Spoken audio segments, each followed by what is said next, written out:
আসসালামু আলাইকুম গাইস, আজকে চলে আসছি আপনাদের সাথে পুলি পিঠা নিয়ে। মানুষে খায় গরমের দিন, শীতের দিন আমরা খাইলাম গরমের দিনে, তাই একটু আপনাদের সাথে শেয়ার করতেছি কি কি পদ্ধতিতে পুলি পিঠা বানাইছি। এই যে একটা কুটটাতে গুঁড়ি দেখতে পাচ্ছেন, আর হাঁড়িতে একটু চুলায় পানি চড়িয়ে দিলাম অল্প লবণ দিয়ে, স্বাদ পরিমাণ মতো লবণ দিয়ে। এখন এই পানিটা ফুটে উঠলে এই যে গুঁড়ি দিয়ে দিচ্ছি, এই চালের গুঁড়াটা দিয়ে ভালো করে যখন নাকি একটু সিদ্ধ হবে তখন এটারে একটু নাড়াচাড়া করে নিব। নাড়াচাড়া করে যখন ভালো করে সিদ্ধ হয়ে যাবে তখন নামিয়ে নিব।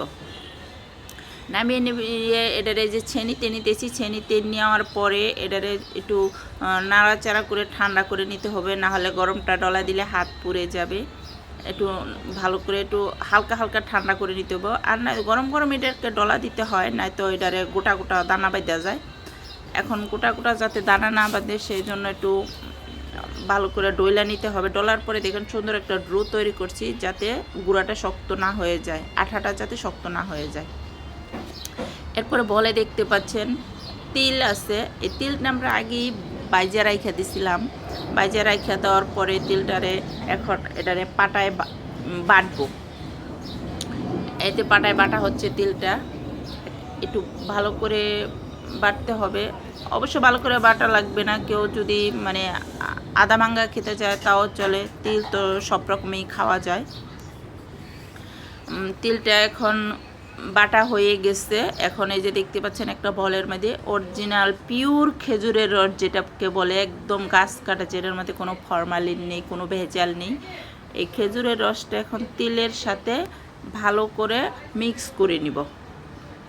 মিক্স দেখতে পাচ্ছেন সুন্দর একটা হয়ে গেছে।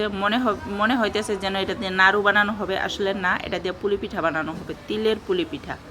তেলটাও নিজেদের হাতের, খেজুরের রসটাও নিজেদের হাতের, তাই খাইতে সেই সুস্বাদু হবে।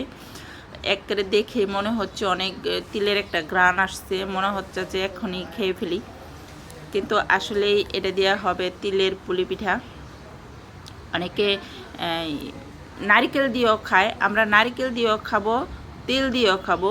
এখানে নারিকেলেরটাও আমরা একটু করে নিয়েছিলাম, নারিকেলেরটা আপনাদেরকে দেখাবো। যে একবারে কমপ্লিট হয়ে গেছে, এই যে দেখতে পাচ্ছেন এক পাশে নারিকেল এক পাশে তিল, দুইটা দিয়ে আজকে পুলি পিঠা খাওয়া হবে।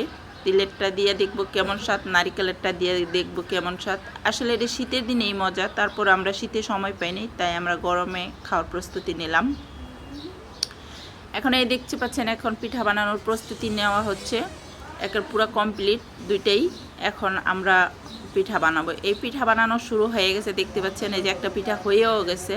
এখন আমরা 2-3 জনে মিলা বসছি পিঠা বানাইতে। এখন পিঠা বানানো প্রস্তুতি চলতেছে, প্রস্তুতি না, অলরেডি পিঠা বানানো হয়েও গেছে অর্ধেক। এই যে এখন ভাপে দিচ্ছি পিঠাটা, দেখতে পাচ্ছেন একটা পাতিলে পানি দিয়া, তারপরে পানিটা মুখে একটা পাতলা কাপড় বাইদা দিছি, বাঁধা দেওয়ার পরে পিঠাগুলো দিয়ে দিছি। কিছুক্ষণ জাল করার পরে এদের দেখছেন পিঠাগুলো আমি টিপি টিপি দেখতেছি পিঠাগুলো হয়েছে কিনা। যখন দেখবেন পিঠাগুলো শক্ত হয়ে গেছে তখন মনে করবেন পিঠাগুলো হয়ে গেছে, তাই শক্ত হয়ে গেছে আমি এখন নামাইয়ে নিচ্ছি। নামাই নেওয়ার পরে পিঠাগুলো একটু গরম তো, তাই একটু ঠান্ডা দিতেছি। মনে হচ্ছে কখন খাবো খাবো, আর লোভ সামলাতে পারতেছি না। পিঠাগুলো একবারে সুন্দর হয়ে হচ্ছে, দেখছেন সিদ্ধ হচ্ছে অনেক ভালো হয়ে পিঠাগুলা। পিঠাগুলা কে কে খাবেন চলে আসেন। এই যে আমাদের পিঠা দেখেন, 3 হাঁড়ি ঝুড়িতে 3 রকমের পিঠা, একটা তিলের পিঠা, একটা নারিকেলের পিঠা, আর একটা দুধের খিসা করে পিঠা দিছি। 3 রকমের পিঠা।